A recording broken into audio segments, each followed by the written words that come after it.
தமிழ்நாட்டில் எங்கு சிக்கல் வந்தாலும் வியாபாரிகளுக்கு அரணாய் நின்று குரல் கொடுத்த அப்பழுக்கற்ற மாமனிதர் என வணிகர் சங்க பேரவைத் தலைவர் தா. வெள்ளையன் மறைவிற்கு நாம் தமிழர் கட்சி வழக்கறிஞர் ஸ்ரீதர் கண்ணீர் மல்க இரங்கல் தெரிவித்துள்ளார். தமிழக அளவில் ஒரு பெரிய வியாபாரிகள் சங்க அமைப்பு வலுவுடையதாக கட்டமைத்தது அந்த பெருமகனார் தான். அவர் இன்னும் பல நாட்கள் வாழ்ந்து இன்னும் வியாபார குடிகளுக்கு எவ்வளவோ செய்திருக்கலாம். குறிப்பாக தமிழ் குடிகளுக்கு, தமிழ் வியாபாரிகளுக்கு ஒரு பெரிய துணையாக இருந்தார்.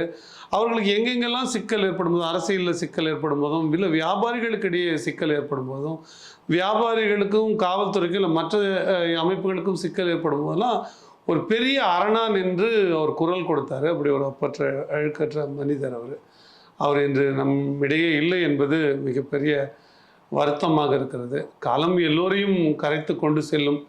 அந்த வகையில் ஐயாவையும் கரைத்து சென்று விட்டது என்று தான் நாம் எடுத்துக்கொள்ள வேண்டியதாக இருக்கிறது. ஆனால் அவர் நம்மை விட்டு போனாலும் அவர் செய்துவிட்ட போன பணிகள், அவர் நம்மோடு நிகழ்த்திய உரையாடல்கள், அவர் நமக்கு சொல்லிய கருத்துக்கள், அவர் நம்மோடு செலவிட்ட நேரங்கள், அவர் செலுத்திய உழைப்பு, இவையெல்லாம் நம்மால் மறக்க முடியாது. என்றைக்கும் ஒரு வியாபாரிகள் சங்கம், வணிகர் சங்கம் என்று ஒன்று பேசப்படுமையானால் தமிழக அளவில் நிச்சயமாக ஐயா வெள்ளையன் அவர்களுடைய பெயரை தொடாமல் அந்த பகுதியை நான் கடந்தே நாம் யாரும் போக முடியாது.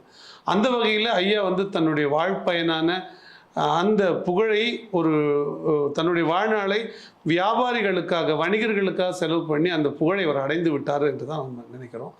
அவர் மறைந்தாலும் அவருடைய புகழ் தமிழக அளவில் தமிழர்கள் மத்தியிலும், குறிப்பாக வணிகர் மத்தியிலும் என்றும் இருக்கும். அவருடைய உயிர் இயற்கையில் கலந்து இன்புற்று இருக்க வேண்டுகிறேன். செய்திகளை உள்ளது உள்ளபடி தெரிந்து கொள்ள ரெஃப்ளெக்ட் நியூஸை சப்ஸ்கிரைப் பண்ணுங்க.